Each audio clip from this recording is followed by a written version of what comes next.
All right, Brennan Taylor here, True School Sports. I'm with the one and only. You can't What's up? clone him. Timothy Bradley Jr. What's going on, champ? Hey, what's going on, man? Hey, first of all, man, I just want to say I appreciate your work, bro. Thank you. I gotta give you love, bro. I check out your work, man. You're giving the fans information, man, the right information.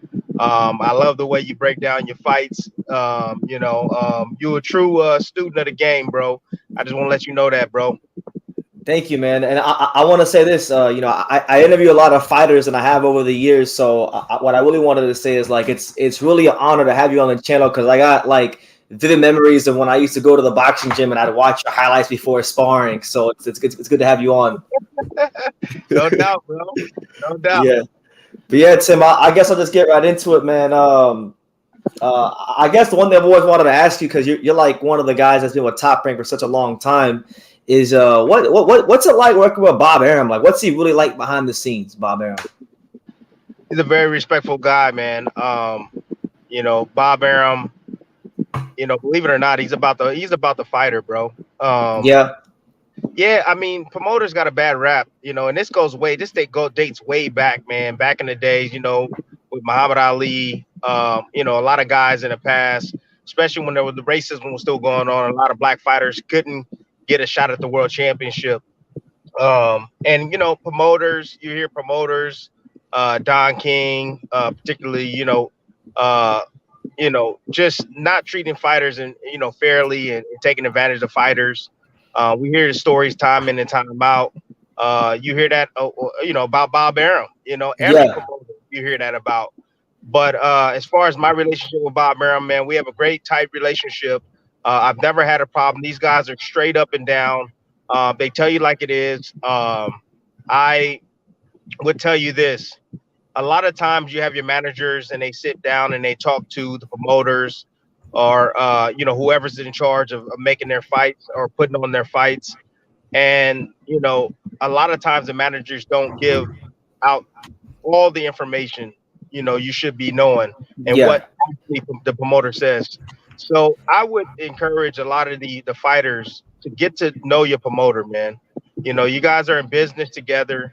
Have you ever been in business with somebody and you never really met them or really really never develop a relationship with anybody?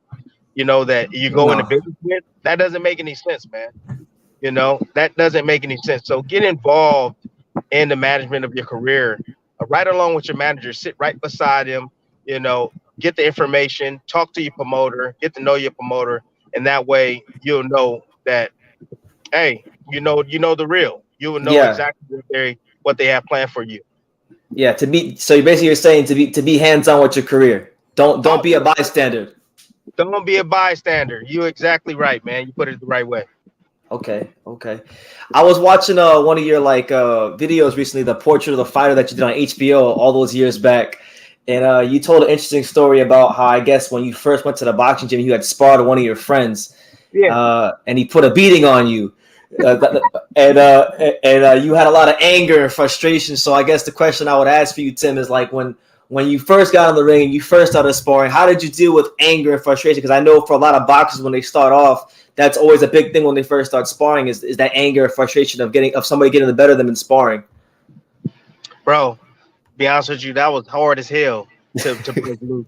And still, even I mean, you still see small little pockets. Even in my career, dude, I'll get hit with a shot, bro. I Yeah, gotta get that back. I gotta get that back. You hear a lot of trainers and a lot of analysts say like, hey, like you can't just you get hit with a hard shot. You need to like set the guy up and take your time. Don't rush it. Hell no, I didn't do that. A lot of times I just want to get it back, bro. just Like, going guns blazing. yeah, I just Yeah, start yeah, blazing. I mean, and there's nothing wrong with that. But for me, when I got my butt whooped for the first time, bro, I said, damn, I got to get better and I got to get better quickly because I'm not going to continue to take these damn beat downs. So, my dad and I just went into the lab, bro. We started working out harder, getting up early in the morning, started running those miles, putting in that road work, bro. We yeah, started training, man, everywhere. It didn't matter. We'd be in the grocery store going school shopping, bro. Or in the convenience store going school shopping, bro. And we in there, we tearing up racks. We in yeah, there yeah, fighting. We doing the hand mitts. anywhere we could, bro. We in You there shadow just boxing in the shower. downward box. You name it, bro. Before you get in the shower, bro, Yeah. we just worked out everywhere. It didn't matter. I just always every now and then I still swing. I'll be walking. I still start swinging and stuff. So that's how I was able to overcome that, bro. I would say a tad bit, but that's my nature, bro. I got to get back. That's just my nature, homie. No, absolutely. We got a question from someone watching. He says, "Salute BT and Tim. Do you have any info on that ban list? Well, what ban list? I don't know what you're talking about. I'm not I'm sure. not sure. I'm not sure what he's talking about as far as the ban list goes, but I mean, Vada. I used to use Vada. If he's talking about performance enhancement drugs, anything like that, man. I used to use Vada, who I think is the most efficient and the company that I feel that provides the best services because you use USADA, but USADA has percentages. So like you can Yeah, have a banned substance in your body and you can have a very low percentage of it and still pass and still yeah, be okay. Whereas VADA, they don't accept anything, bro. You can have a minute little piece of whatever in your system, bro. And hey, that's a red flag. and that's That's a it. red flag, big dog. And He that's what said it should be. he's saying it's the I guess the Kinahan thing. I don't know. Yeah, the Daniel Kinahan thing. I don't know anything about Kinahan. I ain't never met the man at Yeah, all. because I know So I know it. His like a lot with all the controversy going on with that. People are getting asked that question a lot. yeah, I don't know anything about. I've never met him. Kinahan, I never met him. Don't know anything about him. Don't want to know anything about him. Yeah. Yeah, Yeah, okay, fair enough. But yeah, I'm going back to what you were saying though about the drug testing. Vada and USADA. A lot of fans get those two things mixed up. Vada and USADA. So I know Vada is the one that's more strict. yeah. So they say. What would you say is like the biggest difference between Vada and USADA? The fact that they Yeah. strict. They don't allow any percentages. It's funny because when I fought Marquez, I was trying to get him to do Vada, and he wouldn't do Vada, bro. He would not No. do Vada, bro. Hell no, he wouldn't do Vada. And the fight was almost going to fall through if I didn't agree to do USADA. And I'm like, bro, I'll pay for it, man. I'll pay for it out of my money, my purse. I'll pay the $20,000 for you. Let's do Vada. Absolutely not, man. They wouldn't do it. I don't know why they wouldn't do it. I have an idea, but I don't. Well, that's crazy. That's crazy because he would drink his own urine, but he wouldn't take a damn test. Yeah, yeah. Yeah, how you gonna drink your own urine? Hey, and if a man drink his own urine, he'll put that damn needle in him and that syringe in Yeah, him too. You know he'll what I'm do saying? whatever He you put gotta it in his do. own piss. Yeah, But I don't know how true it is. It is what it is. But I can just tell you this: he didn't want to take the damn test yeah, from I think the more credible uh uh company in Vada. Vada. Yeah, and it is what it is, man. This sport's crazy because, like, boxing, as you know, Tim, is like the wild, wild west. It's a sport of free enterprise. You can move as you see fit.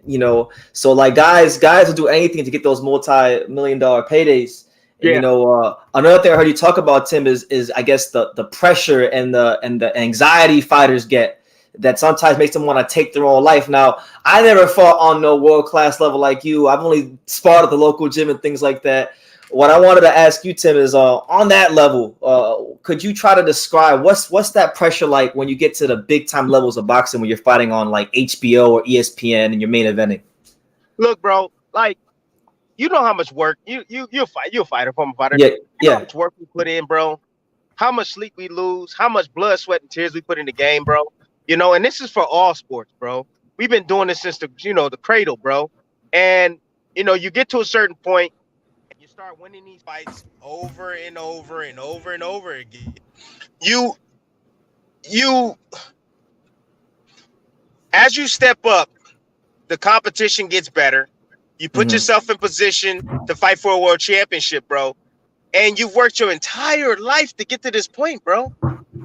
It's like you can't lose this fight, man, because if you lose this fight, your pay grade, your pay scale goes down. You know, you become on the back of the bus, pretty much. You be put on the back of the bus or the back burner, You and become an people stop afterthought. believing in you, and then there's less and less opportunities for you. You know, um, so it's so much pressure on you, bro, and that's in every single sport, even baseball. That's why these guys, all these guys, they use performance enhancement drugs because one is their confidence. They don't have the confidence, one, and they don't feel that they have the genetics or whatever, the strength to be able to pull off and stay relevant in the sport and keep their name elevated in the sport. Whether it's boxing, whether it's baseball, it doesn't matter. That's what happens to a lot of athletes. That's why they use these performance enhancement drugs, because they can't afford to have a backward step, bro. You No, can't afford at this level. They'll get rid of you, bro. You know, I've if you're seen not it. performing, you will lose your contract, bro. So guys, they tend to, inject their bodies with performance enhancement drugs because of the pressure that comes along with the business. You know, for me, I didn't want to go that far. I had to deal with it with prayer. I had to deal with it just working my behind off, bro, like a phenom. You know, that was the only way that I was going to be able to deal with it mentally, is working my butt off. I would put 3-4 training camps into one camp, bro. Into one camp. I would run 5, 6, 7, 8 miles to know that I'm ready a day. You know, then an hour later go do weight training. Then an hour later go do boxing training. I will put my body through hell so that way mentally I know, damn it, this guy ain't work harder than me, and ain't no way in hell he gonna outwork me or beat me in this fight. Yeah, there was no stones unturned. You never had any like doubts about yourself going into the ring. What was that, big dog? I was saying because you worked so hard, there was no stones unturned. Yes. Yeah. Absolutely right. No stones left unturned, big dog. Hey, I'm very vaguely hearing you, my brother. Oh, all right. Hold on a second. Hold on a second. Can you hear me now? It's still a little off. I don't know why I can't hear you. I was hearing you loud and clear before. Yeah, I don't know why. Can you hear me now? It's still low. All right, I'm gonna refresh my screen and come right back. Just give me like 10 seconds. All right. Let's do it. All right.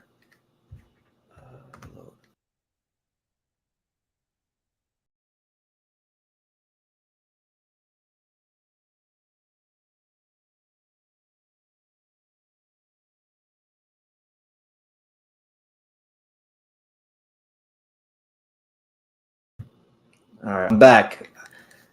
Can y'all hear me at least? All right, so yeah, we got Tim Bradley here. Shout out to everyone who's here. You know, Tim Bradley coming here to drop some gems on us today. Hope everyone is well. You know, been a little slow on the channel, but we here though. We here doing our thing. We got Usam.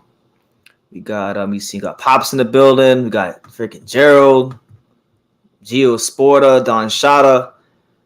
All right, so y'all can hear me. Tim couldn't hear me, but we here. We here. And the crazy thing is, I haven't even really got to like half my questions yet. I had a lot of questions for Tim, and it's good to have Tim on. I've been trying to get you for a while, but we got Tim. Tim is back. There it is. I'm back. You hear me? Yeah, I got you, bro. Now I'm on you now. What's up, big dog? Oh, all right. Okay. All right. So yeah, where were we at last time? Nah, man, we were just talking about the pressure that comes along with the sport, bro, of boxing, and how you deal with it, bro. It's rough, man.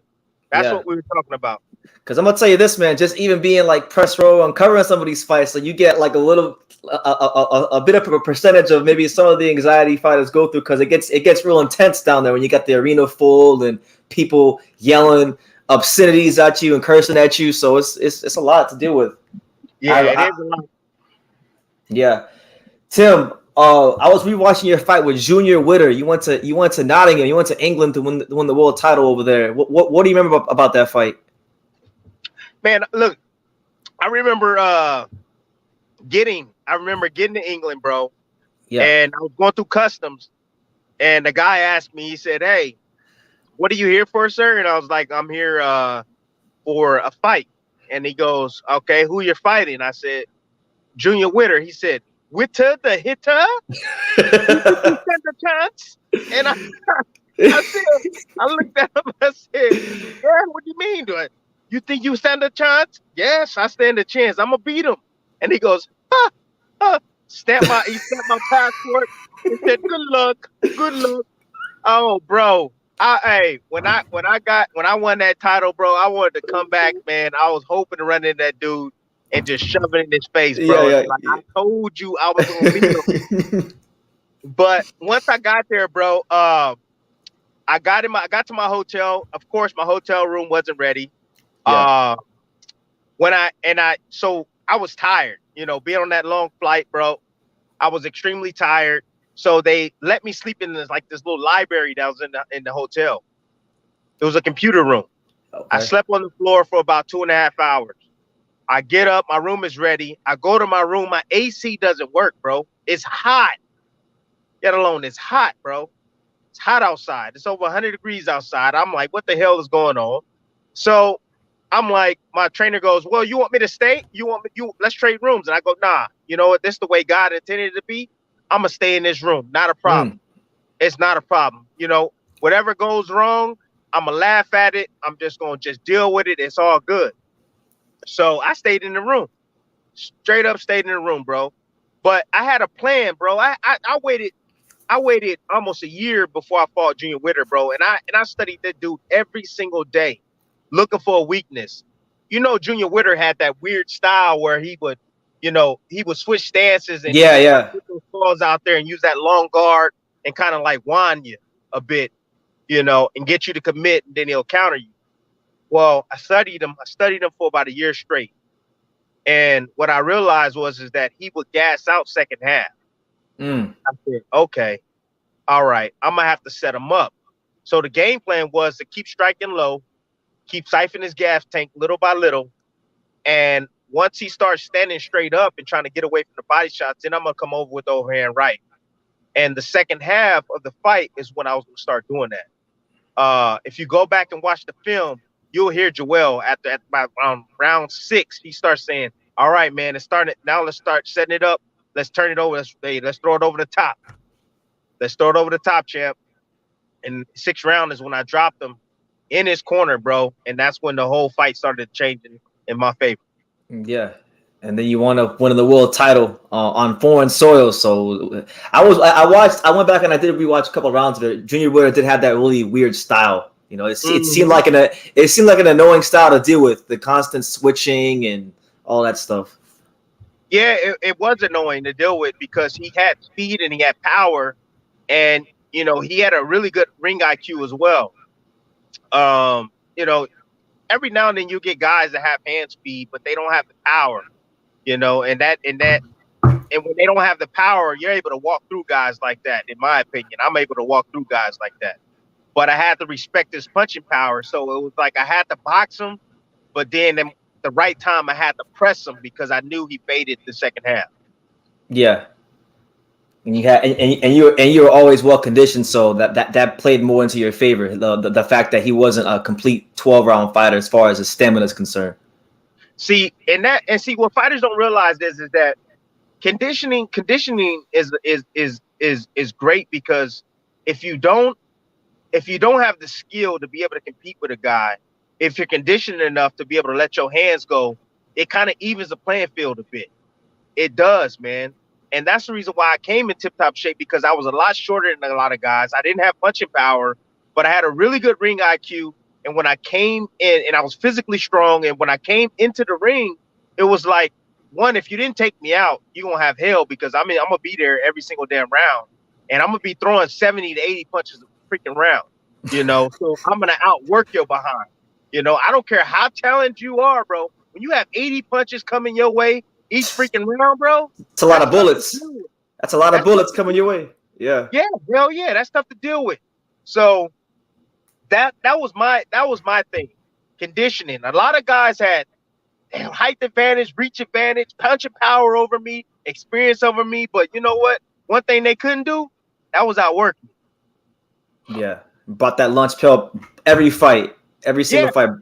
Yeah.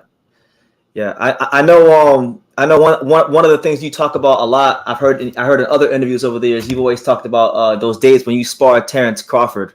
I know a lot of people are asking you about Crawford and Spence. I will get to that, but I kind of wanted to ask you, Tim, from your vantage point, because you were there from the beginning. Before we knew who Crawford was, you knew who Crawford was. How do you think like Crawford's matured over the years from the day you first sparred him? He's way better than when I sparred him.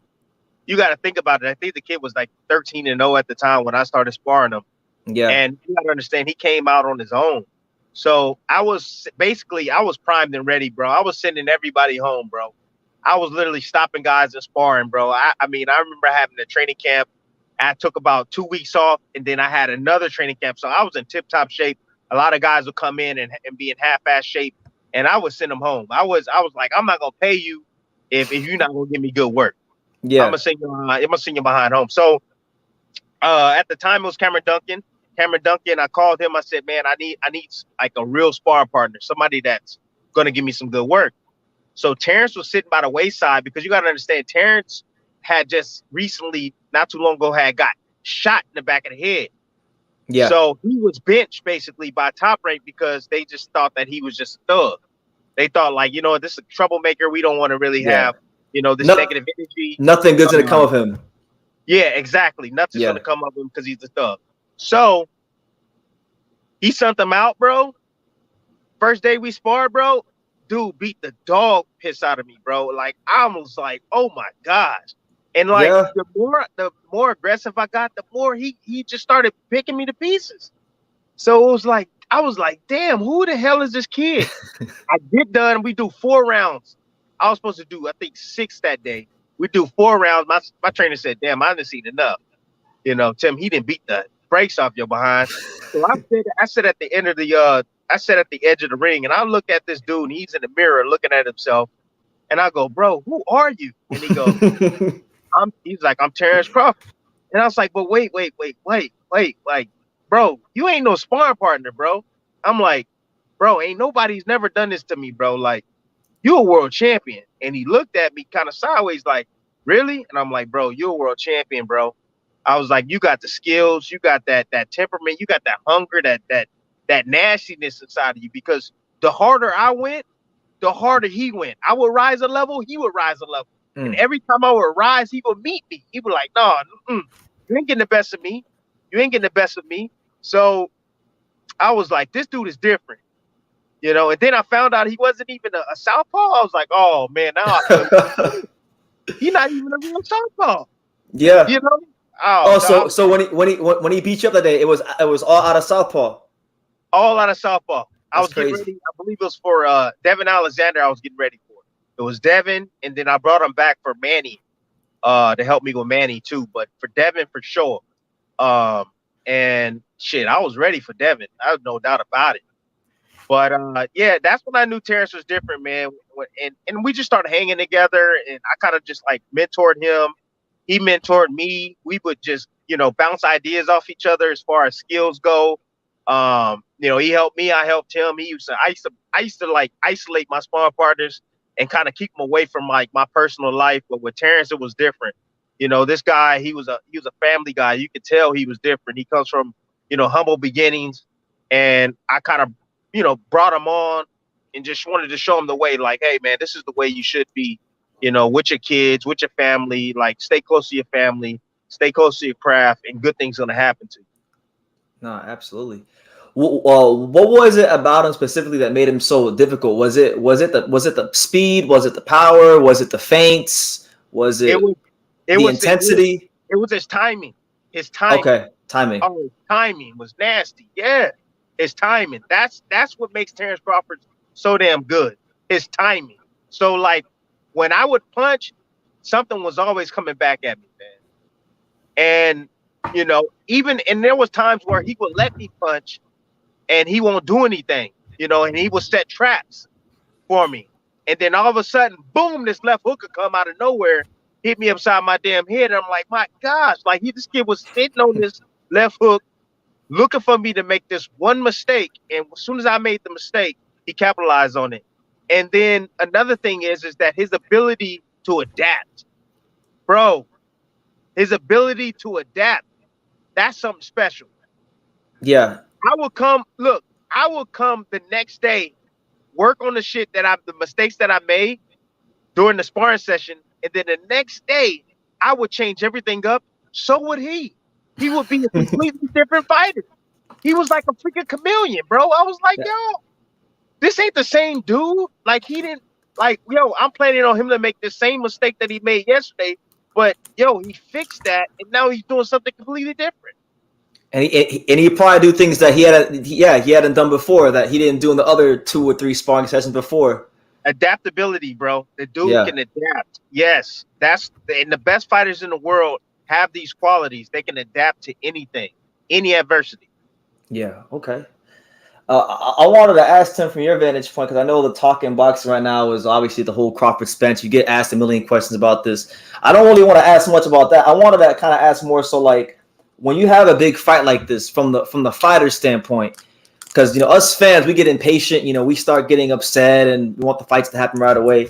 What goes into these negotiations, and why is it so hard to make fights like Crawford versus Spence? Because I mean, I know you had the fight with Pacquiao; they were in-house fights, but why do you think it's so hard? The hardest thing is ego. Both guys' ego. You know, when these negotiations, you got to have the first split. You got to understand, like, the money is probably the most important thing.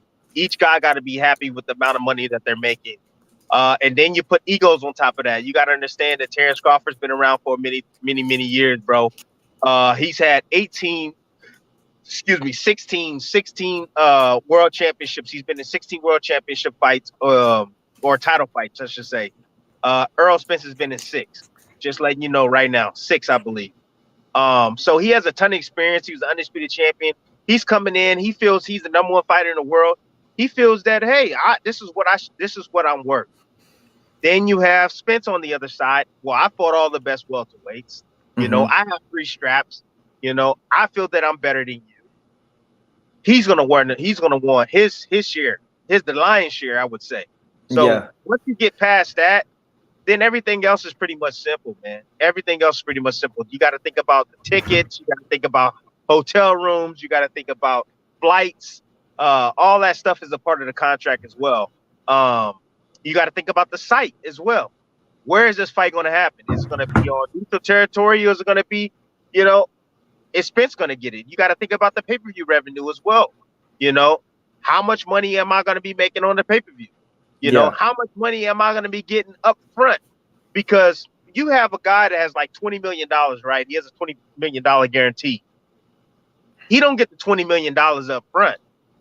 He'll get maybe $5, $6, $7 million up front. And then he has to wait for the pay-per-view to come in to be able to accumulate the rest of that money. Yeah, on the back end. On the back end, yes. Yes. So a lot of times, like for me, I wanted my money up front. I didn't care about pay-per-view. I didn't care about it. I was like, bro, I want my guarantee. Just high. Give me a lump sum. Give me a big lump sum. Let's call it a day. My guarantee high. So, like, for the first Pacquiao fight, I remember getting $5 million, right? So I got the $5 million, and then with the promoter, with Pacquiao, they gave me $5 on every pay-per-view after a certain amount, and I think it was like 700,000 after 700,000 buys. But see, where they get you is USA buys. Oh, USA buys. That's where they count all those buys from the Philippines that he. Yeah, they don't count all of that. You know what I'm saying? So you got to be careful with that. Is USA buys? I didn't know that at the time. So I'm like, okay, $5 million, $5 after 700, no problem. Well, I don't think it sold, 700 US. So I only made $5 million. I didn't get anything on the back end, which is fine. $5 million, $5 million. Yeah. So once I learned that, I'm like, okay, the promoter's not stupid. One, neither is the network is not stupid either. They know exactly what number is going to hit before it even happens. They know what it So that's why they write certain numbers into the contract. Exactly. Yeah. Exactly, bro. So you got to be careful with that. But this is the things that go through that go into, making these big fights, man. And even go as far as who's going to walk out first. Yeah. Yeah, I'm telling you, ego, bro. I'm walking out second. The champion normally walks out second. It's a status thing. Yeah. Who's getting the red corner? You know, the red corner is typically the one I get. You know what I mean? Like you fight over little things like that, man. So, but it's all understandable, man. It's all what these guys feel comfortable with. It takes some time, people. This Spence fight and Crawford fight will get done. Just got to be patient, man. Be patient Yeah, because when it does happen, dog, I'm telling you, the joint gonna sell out within minutes. I think. I'm telling you, yeah, this yeah. fight is gonna sell out within minutes. Because I gotta be honest, man, with the whole like Crawford Spence thing. I've been covering that fight here on YouTube for years, so it's like it's hard to be patient. It really is hard to be patient. You get to a point where it's like, man, like these two can just go fight other people because it's taking too long. Yeah, yeah. Because now because now Tim, you got guys like you got like Jaron. I don't know what you think about Jaron Ennis, but you got like Jaron Ennis who's like knocking on the door of a world title shot. It's getting to a point now where it's like if they keep delaying, it's like you may have to start asking the question. It's like, is Spence and Crawford really the two best anymore? I know they're the more accomplished, more established guys, so you're gonna say they are, but this young guy is knocking everything out in sight, so he's starting to close that gap a little bit. I feel. Well, Boots Ennis just needs to remain patient. Yeah. Keep doing what Boots Ennis is doing. Keep knocking them down. Any guy that get it, put them in the ring with, just keep knocking them down. Right now, the big fight right now is being negotiated. It's going to take some time. Although Boots, I feel has been well overripe for an opportunity to fight for a world championship. He's shown his talent and what he does inside the ring. But if he just stays patient, trust me, Boots is going to be that guy, man, at 147 pounds to take it over once these guys are out the door. So just be patient, man. At 140, a guy like Barboza that's going to be fighting this weekend, he's been waiting patiently for his opportunity, bro. I mean, he's been waiting patiently, and he's fighting an undefeated guy this weekend. So just be patient, Boots. Keep making your money. Keep knocking these guys out. And when your time come, bro, you going to hold on to that strap for a very, very, very long time with the skills that he has, no doubt. Yeah, I was in Philly recently. I had a chance to watch him do a little bit of sparring. The guy's sensational. Yes, One of the he most sensational fighters I've ever seen in person. Yes, there's no doubt about it. And it's funny. It's funny you say that because I heard through the grapevine through a really good friend of Cameron Duncan. Out of every fighter that Cameron Duncan's ever came across, including myself, Cameron said that he's never had a better fighter than Boots Ennis. That's That insane. came out of Cameron's mouth. I mean, you talking about Corrales, you talking about myself, you talking about Donaire. I mean, the who's who of boxing. Yes. So, yeah. He said he has never had a guy more talented, a better fighter than Boots Ennis. So that says a lot. That says a lot about Boots. Yeah, because like from the little bit I've seen, like it's like when you watch him in person, it's like elite fundamentals meet elite athleticism. He'll get off, he'll triple up on punches like that. Like stuff that you don't think is there, somehow for him it's there. Like it's hard to explain, but it's special talent. Yes, he is. Yeah. He's definitely a special talent. He has a really great ring IQ, and he's big too, bro. Like, dude is 5'10", man. He's like Sugar Ray. Sugar Ray was like 5'10", bro. Sugar Ray Leonard was like 5'10". And he has long arms. He's like has a 74-inch reach or something like that. Solid. He's solid up top too. Solid, really strong, physically strong. I just want him to continue to perfect his craft. Don't get comfortable, and I don't think he is around guys that were trainers and his father and stuff that they'll get comfortable in what the success that they've had so far, and just continue to get better and better, bro. Because once he hits that level, bro, to where like, and I know he's there now mentally, but physically when it all comes together, bro. Man, these guys at the top right now, they ain't gonna have no chance. They ain't gonna have no chance. They ain't gonna have no chance, bro. And if they looking to stay in the game a little bit longer, bro, in the next 2 years or so, Boots Ennis, man, I'm letting y'all know right now. Yeah. That boy gonna take them all out. Spence, Crawford, all of them. Oh I don't care man. who. I So don't even care your who. boy, he's even gonna get Crawford out of there too. I don't know about I knock him out, but I can just tell you this: he can compete with him. I'm telling you right now, Yeah. because this dude right now is gathering so much momentum, bro, in the sport right now, and he hasn't gotten the opportunity. You know why he ain't got that opportunity? It's because these guys are not willing to step up and face him. He's a high liability, bro, and a little reward because he's not like superly known yet. Yeah. So once Spence and Crawford duke it out, bro, and if they move up afterwards or whatnot, great, great. Because guess what? Boots is gonna be that guy. He gonna come up and take over the division. Absolutely. We got a question from somebody. He says, Tim, my conditioning is trash at the moment. I don't like fading when I'm sparring. What are the best ways to fix this? Swimming, bro. Swimming. Swimming. Oh my Uh, God. and if you and one, all right, I'll give you one right now. Another one. So train before you spar.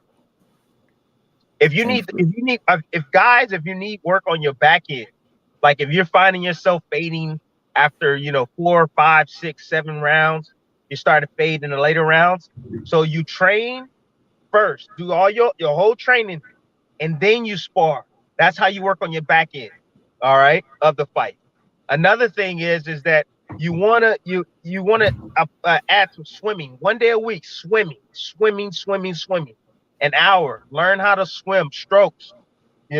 Swimming about an hour, straight. Once you develop that stamina, bro, You're good to ain't nothing go. gonna stop you. Ain't nothing gonna stop you, bro. Ain't nothing gonna stop you. Yeah. Let me see. Is there anything else that I can give you? Oh, sprints. A lot of you guys do a lot of distance. A lot. Distance is cool. Yeah. Distance is cool, but sprints to me is better. It's explosive. It's exactly what you do inside the ring. I used to do about 8 200, bro, under 30 seconds. So go under 30 seconds, 8 200s. And then I would switch it up and I would do 800s. You Okay. know, 800s. I would do 6 to 8 800s. You know what I mean? And I would do them about a minute. I would say 800 about a minute to about 315 to 320 the time. It's not Oh, crazy fast, and it's not crazy slow. but All right. it's those consistent explosive movements that you need for boxing. Yep. Yeah. Exactly. Interval training, bro, is perfect. So that way you don't be fading late in fights. Well, there you go. Free game there from Tim Bradley. Joel Uzbek Diaz is a funny account. He says, Mr. Bradley, you gave up the belt before the third Manny fight. Why did you? Didn't Manny want to fight for the belt? Did you want to fight Kell Brook in 2014? Wait, hold up, Mr. Bradley. You gave up the belt No, before the before third. the third Pacquiao fight. Why did you? Didn't Manny want to fight for the belt? And did you want to fight Kell Brook in 2014? I don't remember giving up the belt for Manny. Yeah. I don't remember that. One, two. Did Manny want to fight for the belt? Did I ever want to fight Kell Brook? Hell yeah, I wanted to fight Kell Brook. Kell That would Brook have been didn't a want to great fight fight. me. Kell Brook No? didn't want to fight me. Kell Brook had an opportunity to fight me. He was the number one contender, and they chose not to. You can go back and research that. That came Yeah, out of yeah. his coach's mouth. He did not want to fight me at the time.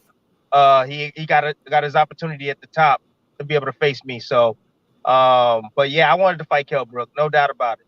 That would have been a great fight. Kell Brook with the long, rangy style with the right hands and whatnot versus like the you kind of like swarming guys. You used to like the swarm guys and really put that pressure on them. See, it wasn't. See, I was confusing, bro. I was confusing because I Yeah, was very athletic. I yeah. was extremely athletic. I can box a little bit. I did have a little bit of defense to go along with me. I had quick feet. I can get in and out, and so like I was able to find ways to beat you. So like if I knew you didn't like pressure, I can do that. If I knew that I can outbox you and use my movement and kind of counterpunch you from the outside, that's what I would do too. But if I needed to do both, I can do that as well. Because a lot of times, what I would do is, some judges like pressure fighters, some judges like the boxer, and I would just switch things up just to please the judges. Just to Yeah, please the judges. Yeah, heck yeah, just to please the judges, bro. You know, that's and give. that's a smart move because ultimately those are the only opinions that matter. So Yeah, exactly. And so there was a lot of fights that I would win just by persuading the judges. That's it, man. Persuading the judges, bro. Boxing when fighting when guys wanted to box, or boxing when guys wanted to fight. Look, just things like that, bro. I would implement in my fights, bro. And but mainly I would look for a weakness and to just exploit it, bro. Exploit it. yeah, I got used to watching tape, and that's one thing that I think I do well is I break down fighters very well. And a lot of guys, they got to be a student of the game, bro. Like, I can't stand when guys say they don't watch their opponents and they don't watch guys. Like, that's the most stupidest thing I've ever heard in my life. yeah. A lot of fighters don't watch boxing. Like I'll go to the boxing gym and I'll start like I'll start naming guys in the fighters weight class, and they're like, yeah, I seen his name, but I never heard of him. I never really seen him fight.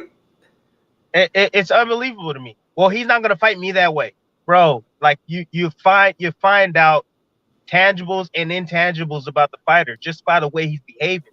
You can see like body language when certain things bother a fighter. You can see that just by watching the film, bro. You can find out what's his best punch, so that way you're not surprised if you get hit with it. You can stay away from it. No, you're not gonna feel his speed. You're not gonna feel his power, but you want to be aware of these little things that he does inside the ring, and you're able to see habits, bro. Habits. You know, every fighter has a certain rhythm and certain patterns. You're able to see that when you're watching it on film. So when y'all hear these guys that say don't watch boxing, I go, that's a red flag. I leave it to my trainers. Nah, dog. You got to be watching, bro. So That's that way, that's kind of like what we talked about earlier with the contracts. You're being a bystander, being but a in the ring, bystander, bro, that's not gonna help you out, bro. That's no. not gonna help you out at all. So but once you start learning how to break down film and break down fighters and deal with styles, that's when you go to the next level, man. Absolutely. We got another question. Somebody says, "Thank you for bringing Tim Bradley on. Tim Bradley, I'm a big fan of you. Always been watching your fights. I'm standing behind Terrence Crawford. Tell him to watch out for the Earl right jab. He hurts eyes."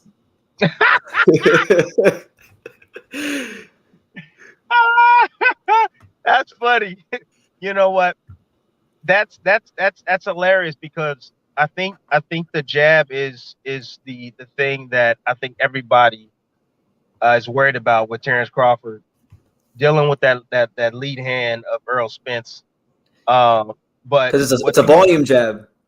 it is a volume jab, and he throws it in various ways, and sometimes he'll even chop with it. Yeah. Uh, but when he jabs, a lot of times he's heavy on his front foot, bro. He's heavy on his front foot. So these are little things that I see as a fighter. As a fighter and just studying film and being an analyst, he's heavy on his front foot. And for me, it's like Crawford is a great mover and a great counterpuncher. If you're heavy on that front foot, you stick that jab out there and you don't bring that jab back, he gonna slip and pop. He's gonna have more opportunities to counter. I think over that jab than many people will give Crawford credit.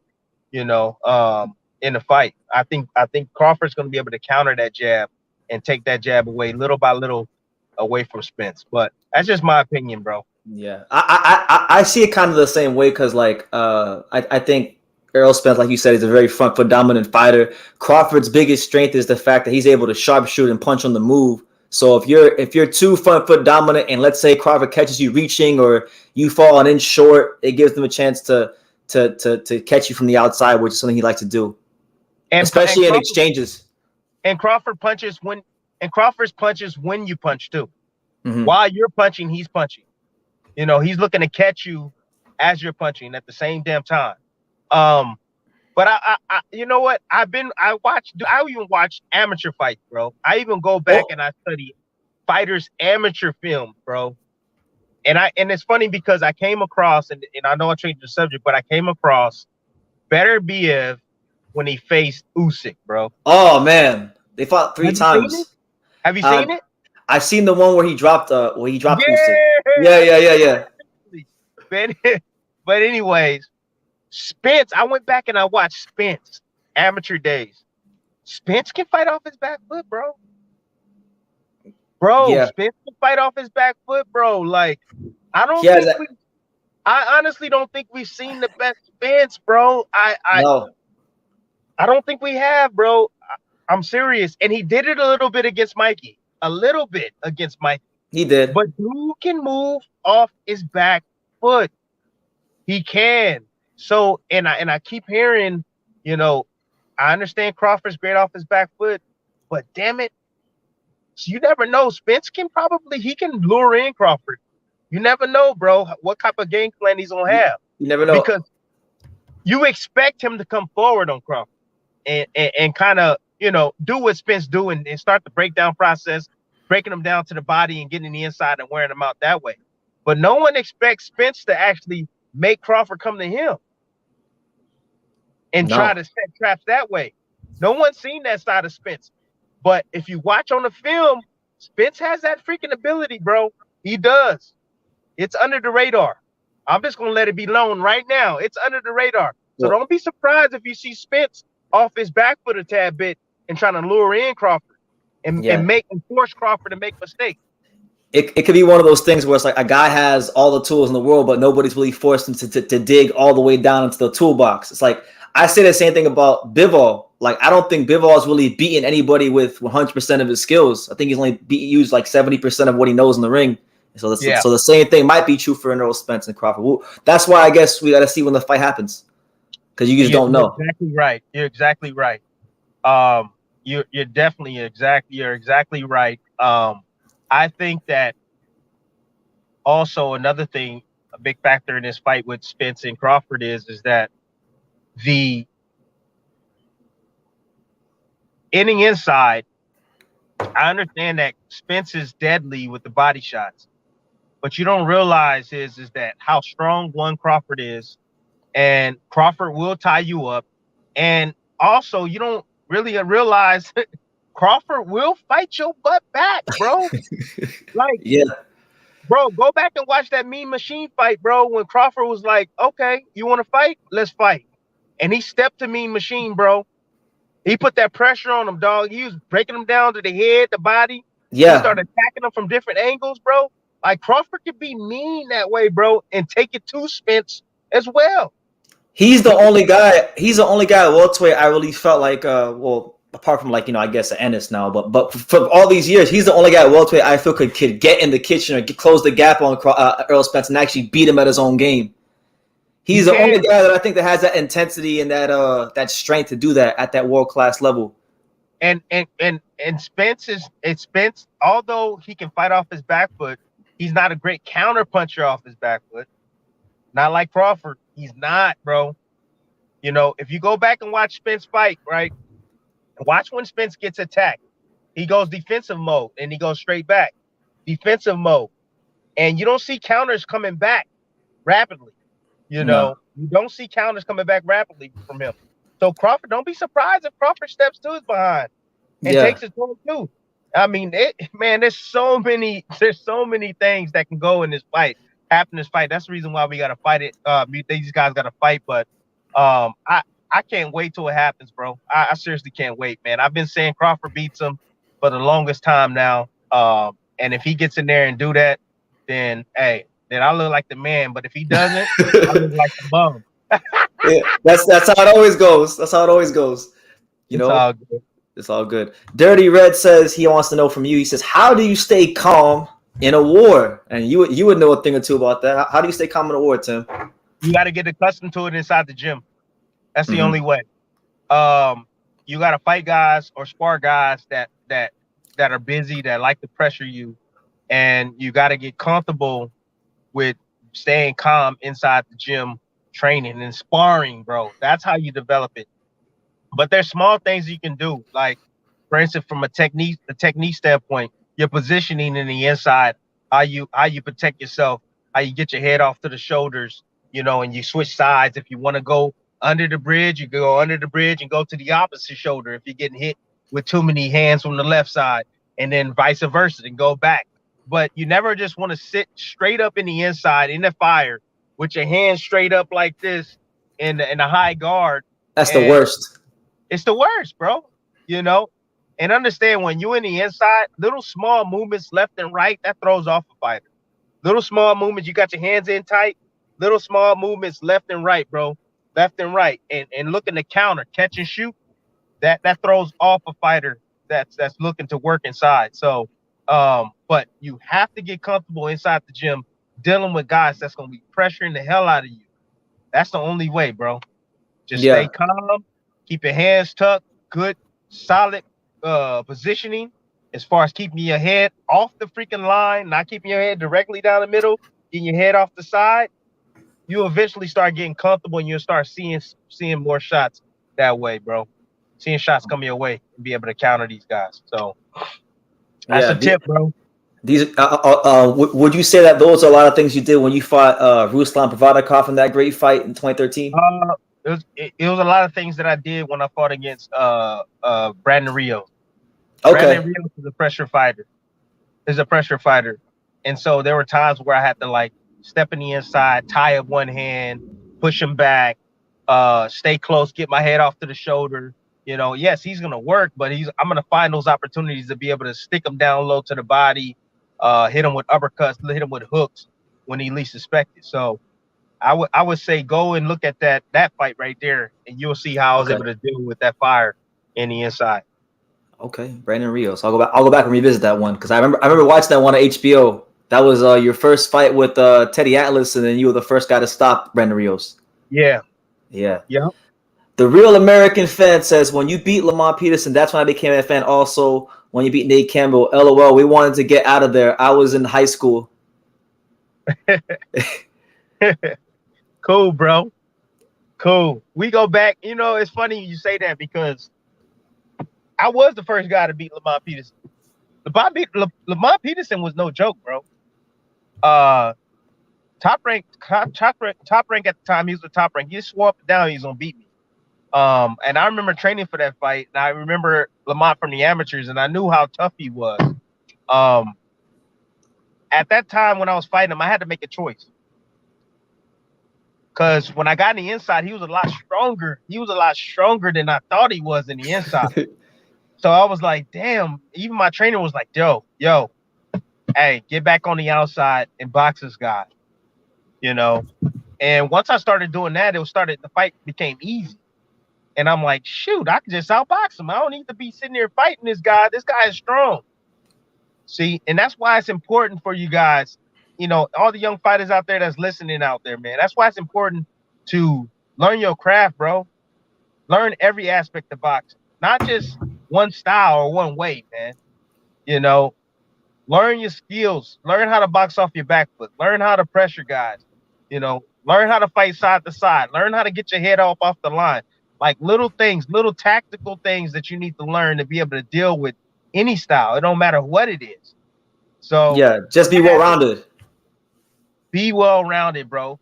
Old man once told me, he said it's better to know a little bit about everything than a lot about one thing. You know, old man once told me that. So I'm giving that to y'all, bro. Okay. Learn your craft. Learn your craft and perfect your craft, people. Someone in the comments, someone asked earlier, what do you think about Subriel Matias, the 140 pounder? He a beast. Yeah, because I know Regis Prograis says nobody wants to fight him, but he's screaming Regis Prograis' name from the mountaintops. Yeah, well, he's dangerous. He's a dangerous guy because he's heavy-handed. He's extremely heavy-handed, and he's busy, and he's tough. But he's a guy that can be outboxed, bro. But not without a fight, because you know when you have these pressure, volume, hard-hitting guys, bro, and they start laying those hands on you, bro. As you know, it drains you, bro. It hits you on the arm. It hurts. It hurts. You start asking yourself the question, like, when is it gonna stop? Like, yes, it hurts, man. But Matias is a I think he's a a 140 pounder, just looking for his opportunity to fight for a world championship. I think he's one of the best 140 pounders out there. He will get an opportunity sooner than later, man. And when he does, I think he'll capitalize and win the world championship. I remember telling him years ago that he will win the world championship years ago. Yeah. And you can ask, you could probably, if you ever talk to him, ask him. Bradley said, I was like, man, you the guy, you a guy that's gonna win the world championship, no doubt, because he's nasty, bro. The dude is mean, dog. Heavy-handed, spiteful, just keeps coming. You know, it's like a virus. You just can't get rid of him. Can't get rid of him, bro. Can't get rid of him. And if you don't knock him out or hurt him or outbox him all night and keep him off of you, he gonna be a nightmare for any of these guys, man. And that's why you see all these guys stand away from him, bro. You don't see anybody really calling his name out there. No, you don't. You don't. Because I keep seeing Regis Prograis on Twitter saying, "Oh, these guys don't want to fight me," and then I'm like, "Well, Subriel Matias is screaming. He's screaming for the mountaintops, but I don't. He's not like Regis wants a shot at the title. Yeah, big guys. Regis been around for some time. He had a shot at the title when he fought against Taylor. Came up a little short, but Regis he wants a shot at the title. That's it. He wants a fight to be meaningful. If that was a title eliminator to where he can fight and fight the winner, I believe it's going to be Ramirez Cepeda. Yep. He should do it. But if it don't make any sense like that, I'm gonna be honest with you. Stay away from that dude, Mateus, man. Yeah. That's a bad boy. Nothing to mess with. Joel Uzbek Diaz says, you were the WBO champion in the Brandon Rios fight. Then in your next fight was Manny, but you vacated the belt. Why did you leave Gary Shaw and did you duck Errol Spence? So he's asking you like 10,000 questions right there. Why did I leave Gary Shaw? I left Gary Shaw because Gary Shaw was robbing me. Dang. I felt like he was robbing me. It's funny because when I was fighting, let's see, who was it? The most I had made before I signed Cameron Duncan was $350,000. That was the most I ever made. I didn't have a manager then. And when I hired Cameron Duncan, my next fight was against Luis, I believe it was Carlos Abregu. Yep. I made $750,000, bro. Damn. Where did this money come from, bro? You know what I'm saying? It's the most before that, dog. Kendall Holt fight, I made $205,000. And I remember Top Rank, and I asked Top Rank like years ago. I said, how much did y'all pay Kendall Holt? They said, we paid him $450,000. I said, well, I was a WBC champion. Why the hell did I only get $205,000? What the hell's going on? So I had Thompson Boxing and I had Gary Shaw. Yeah. So for them to make money, they had to double dip. Because it was a split promotion. So I'm pretty sure they were double dipping, taking my money. And that's the reason why I had to leave Gary Shaw, bro. The reason why I had to leave Gary Shaw. As far as the Spence, did I duck Spence or whatever? Bro, I fought Manny Pacquiao. Why the hell would I duck Spence? Bro, I fought Manny Pacquiao 3 times. I fought Marquez, the dude that knocked out Pacquiao, bro, and outboxed him. Who the hell scared of Spence? See, Spence was the this is a perfect way to set it up. Spence at the time when I was reigning, Spence was the Boots Ennis. Jaron Ennis, yeah. That's what Spence was. He was the Boots Ennis. It was like you fight this guy, you don't really get. There's no reward. There's no reward fighting this guy. You know what I mean? I'm looking for the best fights out there, the biggest fights out there, the biggest names out there. Spence didn't have a name then. 1, 2. Another thing is Spence never intended to fight me. I'm not even sure he could fight you because of the whole like PBC, Top Rank dynamic. Was that a thing back then? But besides that, the whole Top Rank and all that, that had a little bit to do. But the thing is that he was already signed to fight Kell Brook for the IBF. They wasn't even going the WBC route. He was mandatory. Hello, and he was already signed to fight him. You know what I'm saying? So like, okay, Spence, I retired because I didn't want to fight you, dog. Okay, I'm sorry, Spence. I retired. You retired me, bro. And then wait, hold up. Didn't Ramirez retire me too? Jose Ramirez. Jose Ramirez? Yeah, supposedly I retired because I was gonna fight him. And I mean, come on, bro. Like, which one is it, bro? I retired because guess what, guys? I retired because I got tired of getting hit in my damn face. I got tired of going home lumped up. I got tired of going to the hospital on the back end of my career. I got tired of having fucking amnesia after a fight, bro, for a fucking day or two. I got tired of, guys, you know what? I just got tired of just training, bro. Simple as that. That's why I retired. And you made enough money. You made enough money. I did right with my cheese, man. I did right with my money. Invested it the right way. You know, saved my money. I still today, you don't see no damn gold chain on me. I ain't spending money on that trash. I don't need that, bro. For me to feel what? Some type of way about myself? Bro, I know who I am. I know what myself as a man is, you know? So I don't need no chain. The chain don't define me, bro. And it doesn't define me in my greatness. So this guy, someone said Tim retired because he likes to eat.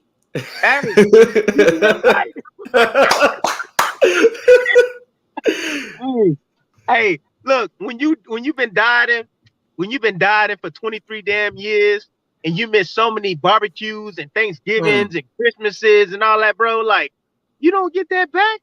I'm enjoying myself, bro. My retirement. That's why I respect the fighters the most. That's the one thing fighters give is food. Food. Bro, I don't know how y'all deal with not eating what y'all want. That's the main thing I really respect about the fighters. That's the hardest thing about boxing. The hardest thing about boxing is making weight. Yeah. The fight is fun. This is what we train to do. It's fun, bro. It's second nature. But losing weight, bro, look, there's people right now that don't box and they can't even lose no damn weight. That's how hard it is. That's how hard it is. So, you know, at the end of the damn day, man, yes, I'm enjoying life. I'm enjoying the fruits of my hard labor. I am fat and I'm enjoying it and I love it. And you're happy. You're fat and happy. But guess what? I bet you that person that just said that is fat as hell himself. Yeah, most people in these comment section probably aren't in shape to begin with. A lot of people who talk trash, aren't in shape to begin with. Because if you were in shape, you would have talked. Hey, it's all good. I got nothing but love for people, man. I got nothing but love for people. Whether you hate me or love me, I don't give a damn. Because guess what? You don't pay my bills. Let's go, Chubb. That's why I don't get mad. People criticize me either. It's like y'all don't pay my bills. Y'all don't do none of that stuff. So it's like you can't put too much stock in what people say. No. And all those idiots on Twitter and stuff like that, bro. That they don't bother me either, bro. I mean, I hear it. I've heard it all, especially after the Manny Pacquiao fight, the first fight. That was a blessing in disguise, bro. That was a blessing in disguise, man. Yeah, at the time it was hard to deal with all the criticism and stuff. Do you think you really won that fight? Huh? Hell yeah. Yeah. Okay. Hell yeah. I just wanted to know. Shit. Look. If you go back, bro, and you watch that shit without the sound on, one. Okay. First of all. Number two, when Manny did something, I did something. Mm-hmm. It was like, that was the game plan, bro. The game plan was like, never let this mother get ahead of me, one. Always stay on top of him. So, like, when he get off with his combinations, you come right back. You answer every single call you possibly can. Now, Manny, he hurt me, I believe it was in the fourth round. I think it was the fourth round. He hurt me in that fight. But in the back end of the fight, bro, Manny didn't do nothing, bro. He was missing all those punches. I was operating 3 minutes of every single round. That dude was operating 30 seconds of every round. 30 seconds. You can't win a fight operating 30 seconds of every single round. And the judges saw that jump. They saw him trying to steal the round. And guess what? Yeah. They gave me the round. So, hell yeah, I feel I won that fight. And then without a doubt, I beat the dude that knocked him out, Marquez. Easy $4 million of my life. Easy. Marquez was an easy fight. Was a real easy fight. And I'm not saying that to be cocky. I'm just saying it wasn't a hard fight, bro. Because he He Wasn't a fell hard right fight for you. He fell right into my lap because I was able to counterpuncher. I was countered the counterpuncher. I was a good counterpuncher. I had speed and footwork to go along with it, and that's the reason why I was able to isolate a lot of the stuff that Marquez did. All I did Yeah. was take the Mayweather blueprint. That's it. That's it. Well, I'm glad you cleared it up, Tim, because that was a question I always wanted to know. Because I know people always had a lot to say about that first Pacquiao fight. So I never knew what you thought about it. I still see Ford today, Dwayne Ford today, and he goes, "You beat that mother such and such." You damn right I did. You damn right, Steve. Dwayne, I should say, Dwayne Ford. I said, "You damn right I did. I know I did. You beat him. Thank you." Yeah. Some real American fan asks you, Tim, what do you think about Demetrius Boo Boo Andrade? Oh, Boo Boo. Yeah. Ah, great boxer. Just Mm-hmm. hasn't had the opportunity, man, to really show it. It sucks, man, because a lot of guys they have a ton of skills, and if you're not uh, one of those guys that bring in, financially, a lot of money when you're fighting at the high level, a lot of guys they tend to stay away from you. Um, I would have loved to see Boo Boo fight against freaking Triple G a long time ago. You Yeah. know, Yeah. that fight should have Or happened a long Canelo. time ago. Canelo should have happened. But a lot of times these guys they shy away from Boo Boo because he's a boxer. See, you guys don't understand that. Punchers they not the most avoided. Punchers are not Nah. the most avoided, bro. It's the pure boxer, bro. It's the ones that can make you look silly, the ones that can make you look foolish, demoralize you, hit you, and you can't hit them. They And Boo Boo, mentally frustrate you. oh, yeah, it mentally frustrates you. And you know, these guys can go around and say that they lost to Boo Boo. They don't want to go around and say they lost to Boo Boo, so they stay away from him. And they just say that, he's not marketable. He's not a draw. He's not that. He, he's a And it's horrible part of the fighter. game. Yeah, exactly. Exactly. It's Yeah. part of the game. But Boo Boo can fight, bro. Boo Boo can fight. I hope he gets some action at 168 pounds. See, the guy that he needs to face is he needs to face a guy like uh, Benavidez. Yes. Yes. That's the fight we need. Yeah, I mean, come on, bro. That's a guy that'll face you, and he's a credible fighter. He's a credible guy. That guy will face you, bro. He will face anybody, and that's why I I love. think That's why I love Benavidez. I think Benavidez will fight anybody, but I think there's a disconnect between him and his management because it's like he says one thing and then Samson Boxing says another. Like because they were saying they wanted like $7 million just to start negotiating the Andrade fight. His manager. $7 million? Yeah, yeah, $7 million. Gee. He said Hey, his exact words were, "We would need more money to start. We would need more money fighting Andrade than Canelo just to start negotiating." That's what he said. oh well, you wonder why? I told you the boxers are the ones they don't want to fight those boxers, man. Guys are no joke, but I think that if it if it made sense for each party, because at the end of the day, yeah, it's just is a business. This is a sport as well, and you got to marry the two, bro, and they got to be perfectly lined up sometimes. So, and what I mean by that is that the money got to be just as good as the damn fight. It has to be just as good as the fight.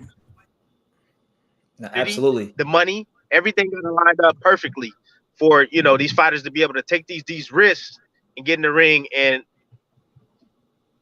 what's the word I'm looking for? And put it on the line and risk of losing their O because Yeah, that losing that O sucks, bro. Losing that O that sucks. that O is everything. Losing that O will cost you a couple millions of dollars these Yeah, it days. can. It can. And especially against a boxer, a pure boxer. Think about that. If you get outboxed and outclassed, bro. Oh man, that sucks. That's not a good look. Hey Tim, what about that Johnny Beck fight versus Andrade? I know Andrade's they say he's a free agent now. That Janet Beck Andrade fight seems like it should be easier to make now with him. It should be easy to make, but you know that Janabek ain't no joke. It Yeah, ain't no joke, man. Yeah. Janabek ain't no joke, bro. He ain't no yeah, joke. he's And they were supposed to fight a while back, but I don't know what happened. I don't know what happened to that or that negotiations. I'm not sure if it was Boo Boo side. I know that Janabek and his side they wanted to fight, yeah, yeah. but I don't know if Boo Boo wanted it. It don't really sound like it Hmm. because he was like he was saying like they did an interview with him and he was saying you know I'm trying to fight the big names. You know he wants those big names, the money making fights, the fights that are gonna make him a household name, and he feels like Johnny Beck won't really He do much deserved for that. him. Yeah, He deserved that. He deserved that, bro. He's been champion long enough. He deserves that. To be honest with you, he really does. Boo Boo yeah, Dub definitely deserves that. But sometimes beggars can't be choosers, bro. A that's lot of times true. these guys they're not willing to fight you, bro. And if this is a guy that's willing to face you, why don't you go ahead and knock him off? Because if you don't knock him off now, and you're gonna have to probably see him later anyway. Especially if you're That gonna stay relevant in the sport, you're gonna have to see him later, sooner than later. that'd be So even get him out. worse. Exactly, and that's my point, man. And that's why I was saying like Spence and Crawford, and I know I'm going on down another lane. Yeah, Spence and Crawford, they better get Ennis before Ennis get this boy. You better get Ennis now. yeah. I can I'm confirm that. I can confirm that watching them fight on TV and then seeing it up close. I can definitely confirm. You better hurry up. hurry up and get him now because why he's young. Kind of like what, and I know that Mayweather was older. Kind of like what Mayweather did to Canelo. He got him when he was younger, when he hadn't matured all the way. Yeah. You And know that wins aged beautifully for him. exactly, Every time Canelo wins, he's like, yeah, but look what I did to him. exactly, Yeah, exactly. That's my point. yeah. You know, Hey, hey Tim, I know you've had a lot of criticism of Edgar Berlanga. You know, he hasn't looked spectacular in his last two performances. Just what do you think about where he's at right now? Because like he gets criticism no matter what he does. Like I know he's in Dubai now and he's shadow boxing with a little turban on. You know, what do you make of Berlanga right now? oh, Berlanga. Yeah. I mean, the dude. Hey, the dude is nice, man. Like his family, his pops is nice. No, they're good He's a people. really cool dude, bro. Nah, he really is. He's a really cool dude, bro. And I respect him. As a person, I respect him as a person.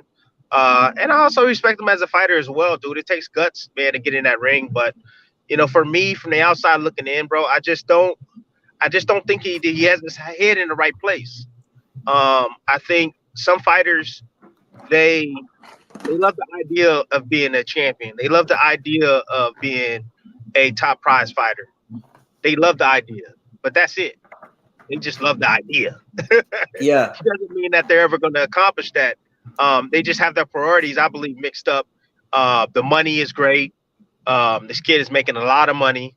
He has all the celebrities around him. He's living that fame he likes that attention, bro. And some fighters they just like that, and they're not willing to put in the work that's needed to actually become a world champion in the sport, man, and be a household name. Um, a lot of guys I can see make that excuse of, he went 16-0 and that was a disaster for his career. And yes, that could be very well true, but I know that a lot of the work is developed inside the gym, bro. A lot of your style is developed inside the gym. Yeah. The habits. Yes, yes. And when you're teaching great fundamentals, it should and it will show up in the boxing ring. Um, when you're just dependent on just mainly on punching power, bro, you see what happens. But at the end of the day, bro, I hope nothing but the best for Edgar. To be honest with you, hope nothing for the best. As he continues to climb, I hope he gets better and better with his new trainer. I know his last fight he showed somewhat of a new wrinkle and he stayed disciplined and he boxed his way to victory. It wasn't the most beautiful boxing that I've ever seen, but Yeah. Yeah. at least he boxed. It was boring as hell. Not gonna lie, it was boring. I Yeah. ain't gonna lie, it was boring. He did not capture my imagination, but He's still a work in progress, bro. Yeah, no, absolutely. And fighters can always develop. You don't always want to write a guy off because you just never know how he's going to develop down the road.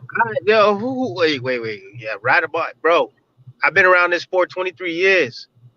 23 years, and I don't mean this no disrespect at all. Hey, Necker, know I love him. He's a good Uh-oh. dude. He ain't got it, bro. I'm just telling you, bro. He ain't got it. And I challenge him. Mm. This is the challenge, Edgar Belenga. Like my man Shaq would say, this is the challenge. I challenge you to prove me wrong. Mm. Prove me wrong. Yes. Become an A-level fighter. Become a world fighter. Win the world championship. Become an A-level fighter. Yes. And maintain that strap. Prove me wrong. There you go. I like that. I like it. Dirty Reds asks you to me, says, Champ, what do you believe is the most effective body shot? The most effective? The most effective body shot. Of course, the liver. Yeah. The liver shot, the most effective. Yeah, the liver, the solar plex is a great shot. Especially if you give a nice little shift and really dig into it, put all your weight on your lead foot and dig into it. But the liver shot, bro, the liver shot sits on your right side. So it's a left hook around that elbow, a little bit high, almost near your wing, right underneath there, bro, that arm. You hit that, bro. I'm telling you, it don't matter how big the guy is. It don't matter how strong he is. You hit that part of the body flush, bro. They gonna feel it. You gonna shut their system down. Yeah, that'll stop the circulation of their blood and stuff. They can't do nothing. Bro, it ain't no joke. Liver shots ain't no joke. And I've been hit to the liver, bro, and almost quit in sparring. But didn't. Of course not, because you train not to. Yeah. But when I got hit with it, I said, motherfucker. I said, motherfucker. Yeah. I didn't go down, no, but I've been hit several times to the liver where I felt like my whole system was gonna shut down on me, but I fought it, man. I fought back hard. Yup. That's right. It didn't allow that to happen. So that's right. That's what fighters do. You can't just fold. You can't let them fold you like a lawn chair. You got to keep fighting, no matter what. Yeah, that'd be the first thing. You hear, man. Tim Bradley got dropped in training. Tim Bradley exposed in sparring. Yeah.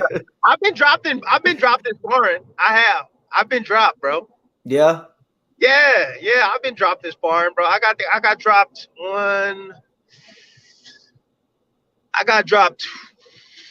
once in sparring. Yes, once. Can I ask? Knockdown. It was a flash knockdown. Can I ask who dropped you? Oh my gosh, what is his name, dude? He was an Olympian. 135-pounder. I forget. USA? Huh? For USA or for what country? Yeah, USA. I forget his name. I don't know why I forget his name right now, bro. Was he 2004? Escobedo. Escobedo, the guy that Broner. Escobedo dropped me, bro. That's crazy. I was mad as hell, bro. He didn't hurt me. It wasn't like he hurt me. It was like he caught me. It was a flash knockdown. I walked straight in and boom, he caught me with his left hook and set me down. Next thing you know, I'm on the canvas. I'm like, what the hell just happened?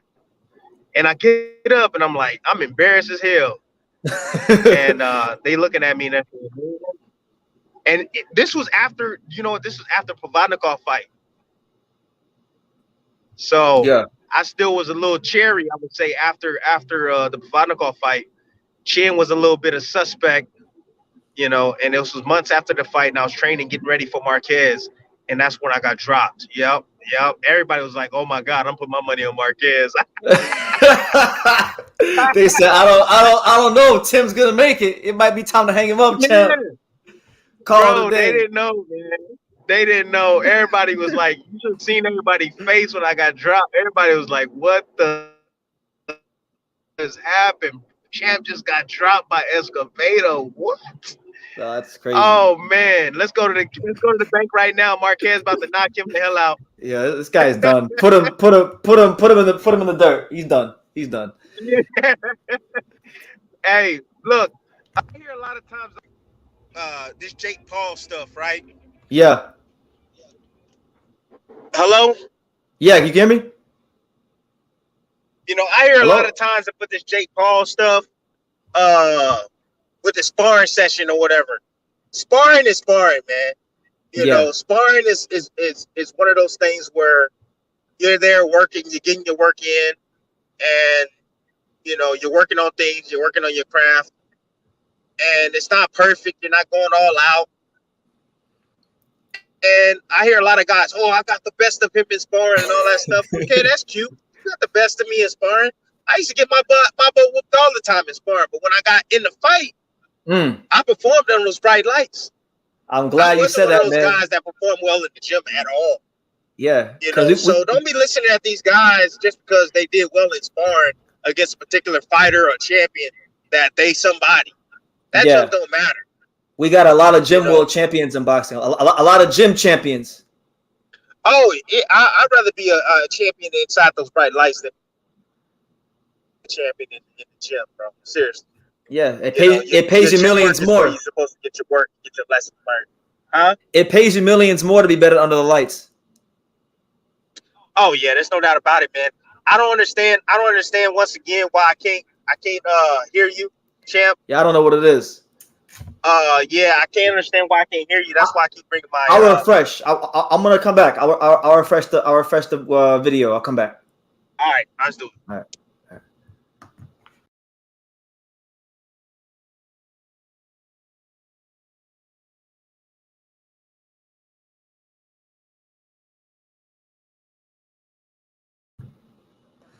All right, so I'm back. We gotta go. I gotta say, hey, can you hear me, Tim? Yeah, I got you, big dog.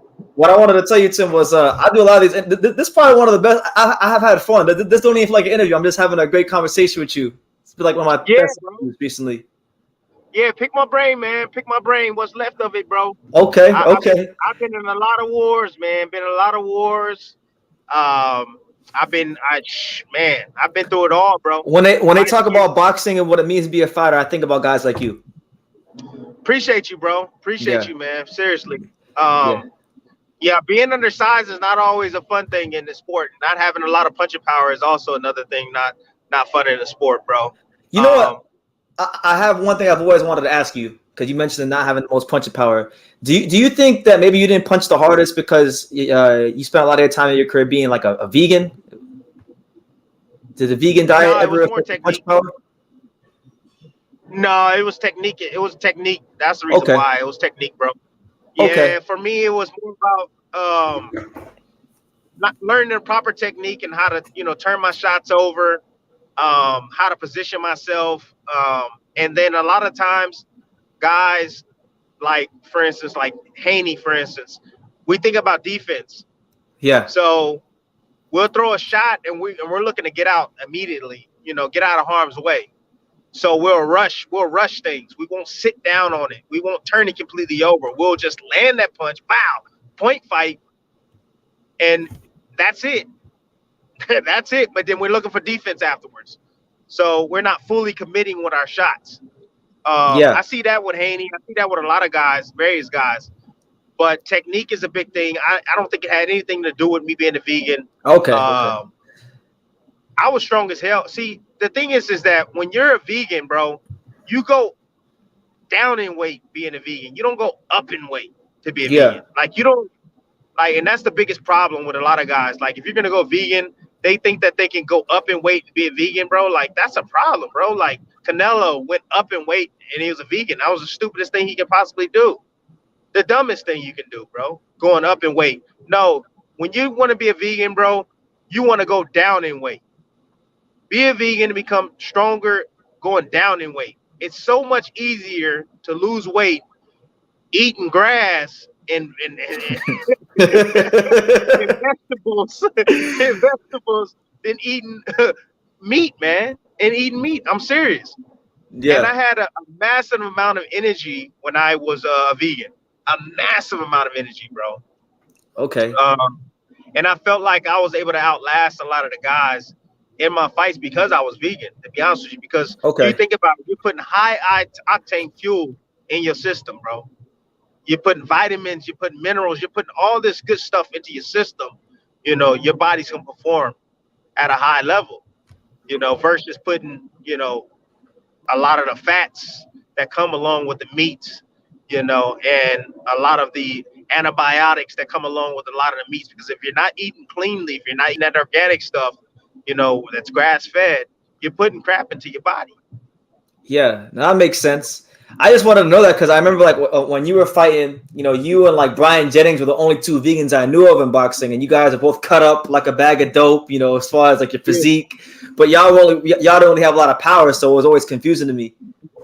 Nah, it had nothing to do with nothing to do with that. I was strong as hell too. As a vegan, oh my god, physically strong, Yeah, my I strength. know you're physically strong. I'm talking about in terms of pure punching power. Like, Nah, it's mainly technique, bro. okay, okay, Technique, and a lot of times punchers are born, bro. You that's like a fact. it's just Yeah, like guys like that have hand speed, bro. Like, okay, you can try to hit fast, but if you're not fast, you're just not fast, bro. You weren't born with that. You weren't born yeah. with those. God didn't give you speed. God didn't give you speed. No, I'm sorry, you didn't. Yeah. So the same thing with punching power. I just was gifted with a lot of hand speed. I think that my physique had probably a lot to do with it too, because I know a lot of guys that are very muscular and they hit like girls, bro. Yeah, yeah. They do, they do. Oh Man, yeah, you they hit see like it. girls, bro. Sometimes I'll go to like the LA Fitness near my house, and then they have the punching bags in the gym, and you see the big, juice head guys pick up boxing gloves, and they got no pop whatsoever. They look funny as hell, don't they? Oh man. Oh, and you swear, hey, bro, you swear up and down that they can punch hard as hell. You look at these guys, they benching 500 pounds. You like, man, I bet you if he hit me, it probably knock my whole head off my shoulders. No, No. it's like a little girl, bro. That's how it is. And then you get people that are skinny. People who are skinny, they look nerdy. They hit you one time, bang, go to sleep. Yep. So that's how it Oh is. man. But, Oh but yeah, Tim, no doubt about it. someone wanted to know how bad would you have beat Amir Khan and what happened? Why didn't that fight happen? I guess. Oh, shoot. Stop, man. Stop, man. I fought doing to get on the Amir Khan because I'm still gonna check his ass. I'm gonna be in a wheelchair one day. And if Yeah. I see Khan, I'm gonna try to run his ass over, and I hope he in the wheelchair too. And I'm gonna come over. I'm gonna push his ass in the head. I still Yeah. want Khan. Yeah. Hey, I'm getting Khan. I'm getting Khan ass back, bro. I'm serious. Man, this dude, man. We gotta I'm make it serious. happen. Look, I'm gonna tell you what happened. I'm getting ready. I'm coming off the stage, weigh in with Manny Pacquiao. Okay. Khan literally gonna come walk towards me, bro, and he gonna lean in and say, "Why don't you grow some balls?" And I seen that. my face turned up, bro, and I'm like, man, Tim, I thought to myself, what would Jesus do right now? I better walk away. Let me walk away because I'm not here for him. I'm here for Pacquiao. That's right. Okay. So I walked away, but I was boiling inside, bro. The fighter in me was boiling. I wanted to slap the hell out of him right there, That's right. but I didn't. So I said to myself, I vowed to myself that day, I said, now that dude is on my list. Mm. And there's not many people on this list. And it's the shit list. It's like, I'm going to get you back. I'm going to get Khan back, bro. I don't care how old we get, wheelchair or not. Khan is going to get hit. But anyways, what I would have done to Khan, come on, bro. It's a no-brainer. Khan struggled with Lamar Peterson. What do you think I would have done with Khan? Khan ain't got no chin. He never had a chin. And Come after on. about 2.5 rounds, the speed gets very predictable. Well, yeah, the speed definitely gets very predictable, and he used to do Running Man when he used to punch. Khan used to do the running man when he used to punch. He used to punch with his chin up in the air, and he'll run and he'll throw combinations. Dude, I would have got off the line and threw overhand right, caught him right on that chin, and would have knocked Khan the hell out. We It have was to get either the tip. right hand or left hook, either or. We But at the end of the day, I didn't fight Khan because I was scared of Khan. Everybody, oh, you're scared of Khan, you're scared of Spence, you're scared of Ramirez. Dude, stop, bro. Come on, bro. you're many things, Tim, but I would never say you're scared of anything. I mean, Bro, that's ridiculous. Bro, I ain't scared. Listen to me. I'm not scared to die. Like most people, they scared to die. I ain't scared to die. If you got a person that's scared to die, you think I'm scared of a person? I ain't scared of anybody, bro. I ain't scared of nothing. That's right. Nothing in this world, bro. So at the end of the day, I wasn't scared of Khan. It was a business decision because guess what? They paid me $1.3 million to face a guy, Joel Casamayor, who was old as hell. And I starched him, and they was gonna pay me 1.3 to fight Khan, but then afterwards I was gonna fight Pacquiao for $5 million. Come on, bro. Gotta be smart. I'm fighting Pacquiao for $5 million, dog. Forget Khan, and they gonna pay me off. They gonna pay me $1.3 million to fight. Come on, dog. That's a no-brainer. That's some of that easy money. Bro, that's a no-brainer. Why would you make that type of business decision? Yeah. I mean, and if I would have made that choice, then I would have been stuck because it was part of the contract. See, these promoters, they smart, bro. What they do is they'll hang this little thing over your head and say, okay, we'll pay you this amount of money, but you got to time with us to get this fight. They'll add time to your contract for one fight. They'll be like, all right, well, it'll automatically extend. Automatic. They'll put that in the contract, bro. Automatic 2 years, 2-year extension after this fight. Mm-hmm. And I didn't want to be with Thompson them. I didn't want to be. No offense, I didn't want to be with them. I wanted that money, man. I needed that life-changing money for my family. Absolutely, no doubt about it. Maybe, hey Tim, maybe we can get that Amir Khan exhibition in Dubai. Get some of that Arab money. Who that? I was saying maybe you and the Khan can do the exhibition in Dubai and get some of that Arab money. Hey, I'm not gonna lie. If Khan came to me with that proposition, bro, I might just have to do it, bro. I might just have to do it. Hell yeah. I might just have to do it, bro. Trust me, I will come back for Khan. We gotta make it happen. Am I frozen? Am I frozen on the screen? What was that? Am I frozen on the screen? Yeah, you frozen. I'm good now. Back. I'm good. But yeah, no, I want that fight. Khan versus Bradley in Dubai, the exhibition. Gotta make some phone calls. Khan don't want that pain. No, he's good. He took enough pain in his last fight, with Kell Brook. He thought Kell Brook did him. Shit, I'm gonna come out the gate swinging, boy. We're gonna be fighting. Khan better not, man. Forget an exhibition. I'm looking to knock Khan ass out. I'm not looking for an exhibition. Yeah, I'm not signing nothing that says that I can't knock him the fuck out. I'm looking to knock him out. You trying to catch a case? I don't care what it is. Yeah. We ain't doing no exhibition. It's gonna be a real fight. Yeah.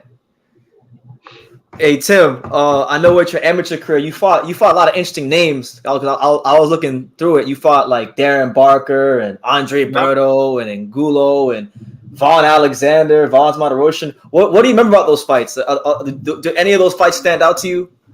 Hell yeah. Juan Diaz. Oh my God, that Juan Diaz was my worst nightmare, bro. Yeah, what was that like in that? Man, I could never win a national tournament because of damn Juan Diaz. Bro, man, the dude beat me. Literally, the dude beat me 3 times. Juan Diaz beat me 3 times, dog. And because he was just so damn active, bro. And I always had problems with guys that were like shorter than me or like around the same height. Yeah. You know, I noticed that. I always had problems with guys like that. And guys that were like really busy, volume. I had problems with volume punchers. That's Yeah. why Pacquiao was always tough, you know, because he was same size as me. The dude had through with a lot of volume.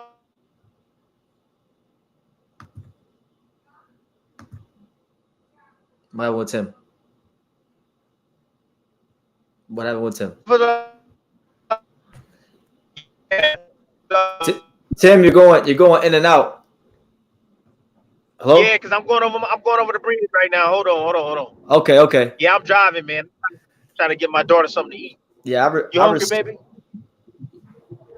I respect it, man. You're still doing the interview with you driving and whatnot. Oh man, man, come on now. Yeah. I can drive. I can do two things at once. You But anyway, can, bro. yeah. So Juan Diaz was a guy that I couldn't stand fighting. Andre Berto, me and him, we fought twice. He beat me twice too.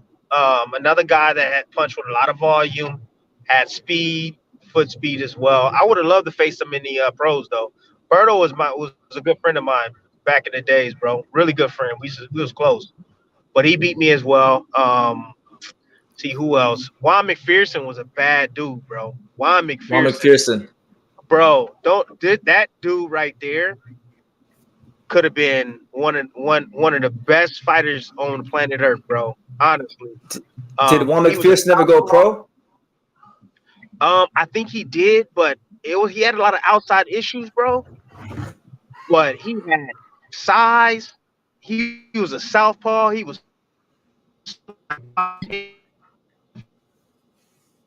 great boxing ability. He had power. He had speed. Like the kid was a smart fighter, bro. Great at controlling distance and range. He was an exceptional amateur, bro. And I remember him winning the I think it was the Junior World Championships.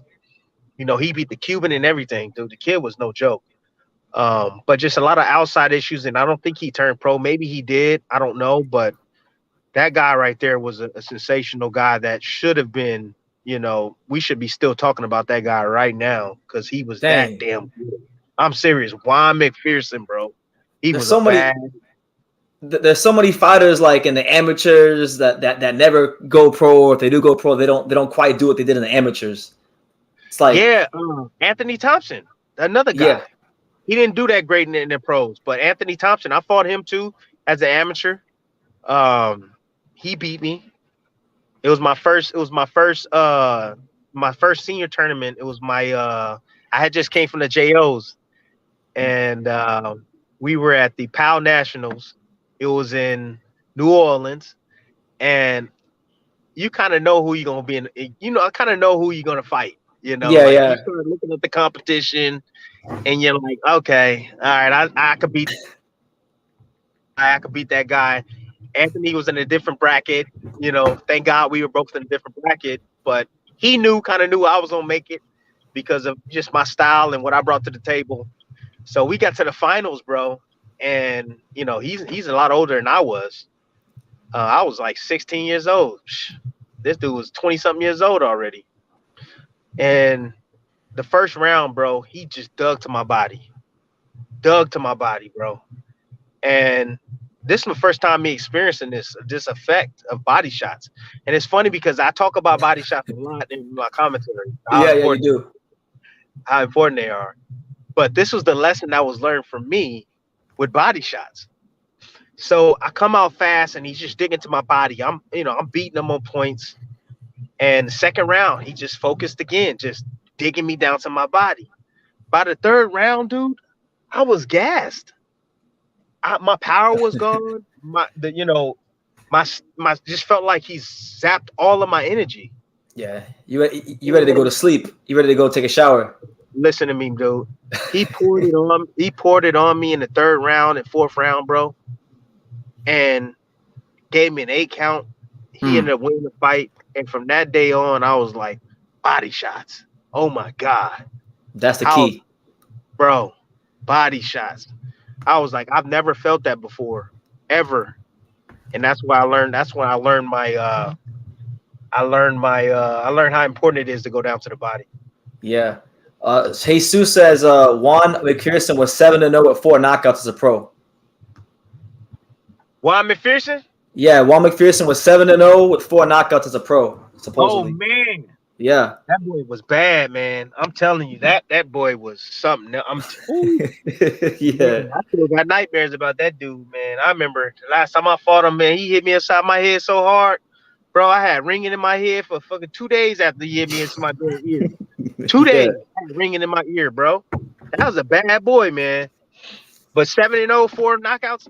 I wonder Yeah. what happened though. I think the outside life, man, got to him, bro. Because he Yeah. came from, I think it was like Flint, Michigan. So Oh, he came from rough. Michigan, Rough area. a rough area. Yeah. Okay. What do you do? Well, From where? I don't know where to get that at. Oh, I'm talking to my daughter. Oh, my that's bad. She talking that's about that's she cool. It's hungry. cool. She It's talking about cool. she hungry. What she? Yeah. Daughter. What? Hold up. I'll mute you, Tim. While you wait. I'll mute you. Give me 1 second, bro. Okay. But yeah, we got Tim Bradley here. So hey, I hope you guys been enjoying it, man. It's been a great. I can't even call it an interview. It's been a great conversation. Tim Bradley, one of the fighters that I really grew up looking up to and admiring. So it's good to hear. It's good to have him on the channel. Hope you guys are enjoying it. Shout out to everyone here. Let me see what we got. We got a couple of super chats we got to get to, and then yeah. But yeah, Timothy Bradley, you want that? Are you back? Hold on. You back? I'm back, bro. Okay, he's back. He's back. But yeah, Juan McPherson, that boy. Yeah, that Juan McPherson, he just, man, his timing, he had great timing. It just, and he had the size too to go along with it. That's the Mm-hmm. problem. The problem is that he had that reach too, and he had good speed, timing, power. And he was smart. He was so smart. He had good footwork. Like he was a guy that was tall, but he didn't have a whole lot of like movement. Like he was a guy that was always set to punch and like in position to punch. He moved just enough to get out of the way and make you miss and then make you pay. He Yeah. wasn't one of those tall guys that like to control distance from the outside and just control the real estate that way. He Nice. controlled it with firepower. That's Yeah. how he controlled it. He was there to throw those grown man punches, rearrange your face. Yeah, it had my Yeah. damn ear ringing for about 2 days. Man, Yeah. y'all don't understand when you get hit, literally, like you can hear your brain like literally like bouncing around in your skull, bro, like Oof. in your ear, bro. Like you can hear it. It's like it's a weird sound, bro. It's a weird sound. You can literally hear it in your freaking brain, bro. Like in your ear, bro. It's a sound you want to hear as little as possible. Yeah, You don't want to hear it too much. And then when you get hit with shots too, like you get hit on your right side and your left leg go numb. Like it's weird, bro. Mm. Literally go completely numb and you can't even feel it. You're like, what the hell just happened to my left leg? And it feels like you got ants in your legs. Like you know Yeah. how when your leg falls asleep? Yeah. Just like that. That's exactly how it feels, bro. And you're trying to operate. That's why you see some guys that like they lose their foot and they got the stanky legs and they look funny and they're trying to find their balance. That's why you see that, bro, because they can't feel your damn legs. Dang. I've always assumed that's kind of what it'll be like when I see it. Like when someone's legs buckle and they can't really move. I've always assumed kind of like that's what it'll be like when your leg just falls asleep on you and you can't really move and there's lack of motion. Yes, that's exactly how it feels. That's exactly how it feels. That's a horrible feeling. And you feel it. You perfect example. You have no control over it, bro. Like see the guys, we try to fight. We fight like, oh, no, don't, you know what I mean? And that's why you see the guys looking all off balance. You remember Zab Judah when he got don't play with matches and he fell backwards and stuff.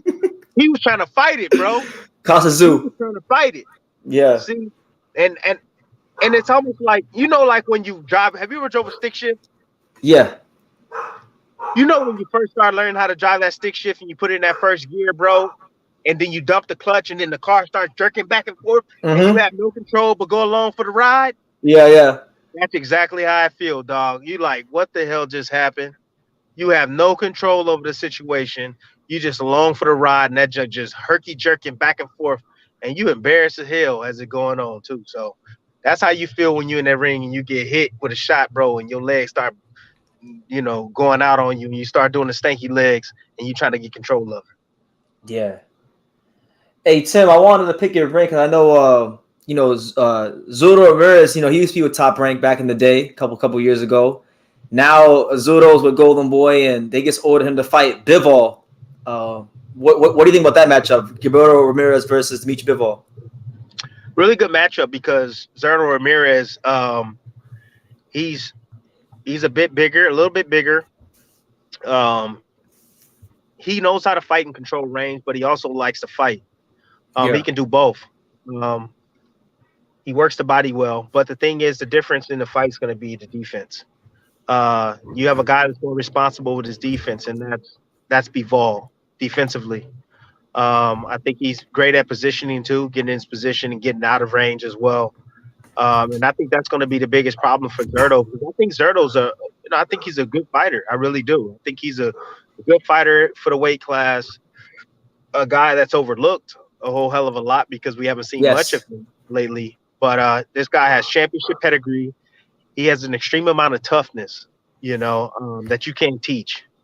You either tough or you're not, bro. Seriously, you can't teach this type of toughness that this guy has. He's grew up in Mexico, had a tough upbringing. So he brings that into the ring too. That type of tenacity, bro. It's tough to deal with in itself. So you got to give him a chance. But I would say Bivol, great boxing ability. He's better defensively. I think he has better feet as well than Zerto Ramirez, and I think he beats him. Yeah. Okay. Yeah. Yeah, Because I think even though Bivol I think is the more skilled boxer, I guess what Zotto has going for him is that he's huge. He's like 200. He rehydrates like 205 pounds on fight night. So if Bivol, if those legs give out or anything like that, or the gap is closed, it's going to be very difficult to have that big of a man on top of you. yeah, yeah. I definitely agree with that. Your assessment on that. But I just don't the how do I put this? Russians, man, I don't know, something in the water. I don't know what it is, but these Russians are strong, bro. They are. They are. They are like freaky strong, bro. I don't know what it is, bro. Um, they just are, bro. Because I remember fighting Ruslan Pavanikov, Yep. and dude was just on a different level as far as strength goes, dude. I was like, he hit me, bro, and I was like, grandma. Grandma. I'm thinking about my grandma. He hit me so damn hard, harder than anybody, harder than Manny Pacquiao. And then he was physically strong too in the inside, physically strong. And I felt like a little puppy dog in there every now and then when he would hit me and he would move me. Bivol is sneaky strong. You can tell with that when he fought against Canelo because Canelo couldn't penetrate that guard, and Canelo's a strong guy. Very athletic guy as well, and he could not penetrate through the defense of Bivol, bro. Yeah. I don't think Ramirez will be able to penetrate a lot of the defense either. And a lot of the punches that Ramirez he throws great combinations and stuff, but there's some holes in that. There's some holes in his combinations, bro. And a guy like Bivol, with that amateur pedigree, he didn't seen it all. I think he's not gonna have a problem dealing with that, man, at all. I don't think he's gonna have a problem dealing with a guy like Ramirez. I think I should better. Yeah, I don't know if he'll stop him, but he could. He could. Yeah. Yeah, because Before he's he not had he's that, not he's not pillow fisted. A lot of people say Bivol is this pillow fisted fighter, and he's not. He's mastered the art of how to win a fight by decision and outboxing you. So he doesn't have to. He doesn't feel the need to press for the knockout, but he's got respectable power. Because if he didn't have power, Joe Smith Jr. and these other punchers that he fought would have ran up on him. did you see? You're right, but did you see Alvarez's face after the fight, talking about he ain't got no power? Yeah. Hello. He ain't got no power. Okay. Yeah. Shoot. Yeah, you didn't see his face after his face was swelled No, up, I man. seen it. I seen it. I seen it. He Yeah, had some yeah. lumps. He had some straight Yep. lumps. He had You some lumps think on his any face. you think any of them could be what do you think like Better BF is the best light heavyweight in the world right now? Arts Better BF? It's between him and Bivol. Yeah. It's between him and Bivol. But see, for me, I favor. See, the problem is with me is I favor the boxer, bro. Um, I look at history and I look at a lot of top guys, and some people might disagree with me, bro. But I think that the boxers are the ones that pretty much dominate the sport of boxing, man. I'm not gonna lie to you. Boxers, straight up boxers. You look at the history, you look at a lot of the world champions out there, bro. Top world champions, guys that we talk about constantly, bro. They're boxers. They seriously are. The Ali's of the business, the Sugar Ray Leonards, the Sugar Ray Robinsons, like all these guys we mentioned. Even I mean, you have a guy like Rocky Marciano. No, he wasn't a boxer, but that dude's an anomaly. That dude was an He's anomaly, probably bro. the most well-conditioned fighter ever. Bro, that dude was freaky. Had some freaky power. He used Freaky to power. do 8-month training camps, not 8 weeks, 8 months training camps. Yeah, he's different, but you don't see a lot of guys like that. But Better BF, I would say Better BF has the style to give Bivol issues, and I think that vice versa. It's your traditional boxer versus the puncher. Better BF I would say he is a cerebral type of pressure fighter. He's not one of those guys that throws caution to the wind.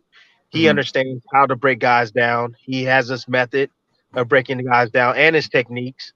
Bivol, again, his feet, man. When you have a guy that has really good feet, and I keep saying that your foundation, bro, is important. They're able to keep guys off balance.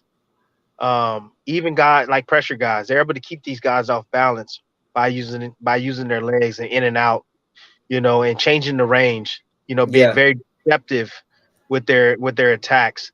And then you add the jab on top of that, dog, getting hit upside the head with the jab and having to reset every single time you get hit. Wow.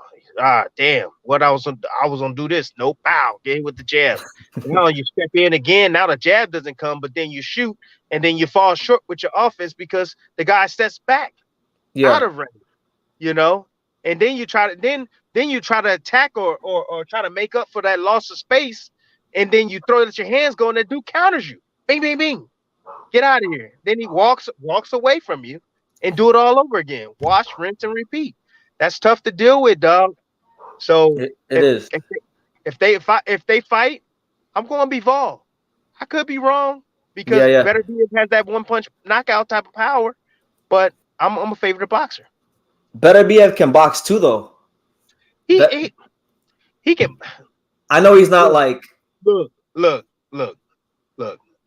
He has his ways of setting his traps. And one way that I see he sets his trap is he'll sit back, he'll let you come to him, and he'll That's what. drop his hands. He'll drop his hands just to get you to come and throw. But as you saw, Bobby Bones a lot smarter than that. When Canelo was trying to get him to come inside, he looked at him like, "Nah, I ain't coming inside. No, no, you gonna sit up here. You gonna sit. I'm gonna sit on the outside, and you gonna eat this jab. And when you're ready to do something, I'm gonna hit you with some combinations." He's a lot smarter than that. Um, Better BF, he will move here and there, yes, and he was able to do that against a guy that wasn't as not as crafty as a guy like Bivol against Joe Smith Jr. Joe Smith Jr. is not crafty at all, bro. No, no. He's lunch pail, come straight forward. He wants to hurt you. Yeah, that's it. That's it. And so when you saw when I was watching the fight and I saw the movement that Better Biev was doing, I knew exactly what he was doing. I knew exactly what he was setting up. I knew he was setting up that right hand. He was just looking for him to shoot that jab right down the middle. He was gonna get off line and come right over the top with the right hand. And when he did it, it was light night. It was over. It was over Yeah. after he landed that first right hand. And that's why I said class is in session, people. Class is in session, bro, because it's like taking candy from a baby, bro. when you're able to set traps against guys that don't have a high IQ, bro, it feels so good. Oh, it feels so Oh, good. it's fun. It's fun. It's a lot Oh, of it's fun. a lot of fun. Ah, yeah. You know, you get these green guys in there, and Joe Smith wasn't green whatsoever. No, he wasn't green, but not having that amateur pedigree is what hurt him. He didn't understand what was going on. He had no clue that he was being set up. It's like you got one guy who's who's in the third dimension and another guy who's in the fifth dimension. You know? Yes, yes. And see, and that right there was the difference going into the fight. And before the fight, that's why I said, who's the smarter man? Who's the smarter fighter?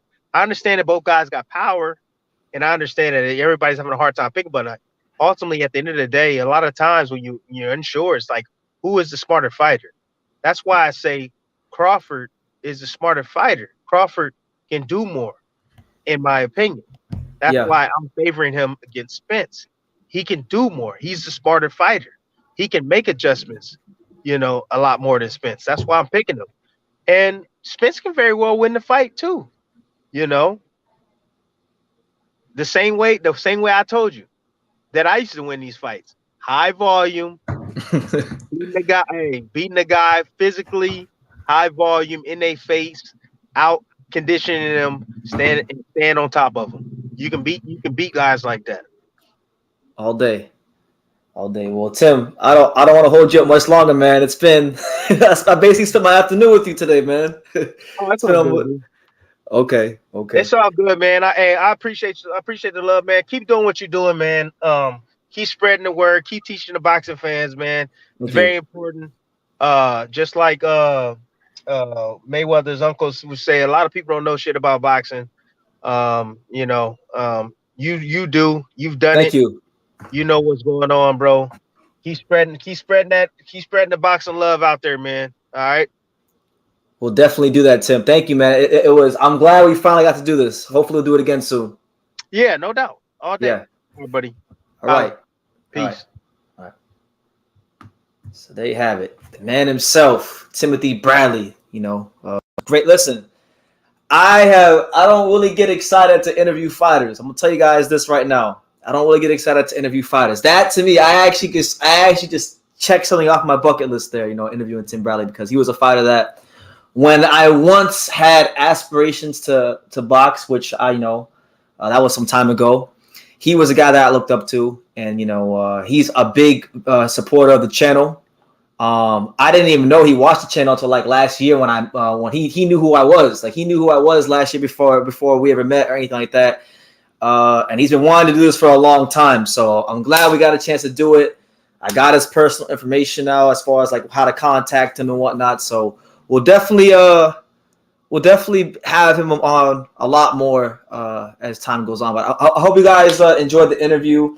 I really feel like I had to make up for some lost time here on the channel because my friend died. My friend Gabriel Chacon, he died a couple weeks ago. So I'm not gonna lie to you guys. I've been right here on this couch the last 2 or 3 days, just kind of depressed, not really wanting to go out much, and it's been very difficult for me. But you know what? This kind of made me feel good again, and I have to get back to the grind. So with that being said, I hope you guys enjoyed it. Like Robert said, it didn't really feel like an interview. It felt like just two buddies talking about boxing. So I was happy to do it. And yeah, KK, my bad. My bad. I try to read everybody's super chats. My bad. I'll ask that question again. Like when I get them again on here, if you're on here again, ask that question. You don't got a super chat, nothing like that. But like, just say, hey, I super chatted last time and you didn't read it. This is what I asked, and I'll ask them. My bad. But I try to get to everybody. But with that being said, I'm gonna go enjoy the rest of my afternoon. And try to pump out some content for you guys because, like I said, man, this has been a very, very difficult one for me mentally, losing my friend, and just among other things going on in life. So it's like, got to keep moving. Gotta keep moving. But anyway, shout out to JG. God bless you, champ. I'm gonna get out of here. You guys take care. Like the video, comment, subscribe, keep supporting the channel. Like I say, in every single one of these videos. You can love me or you can hate me, but I'm just Kid from Daniel. So until next time, take care, guys.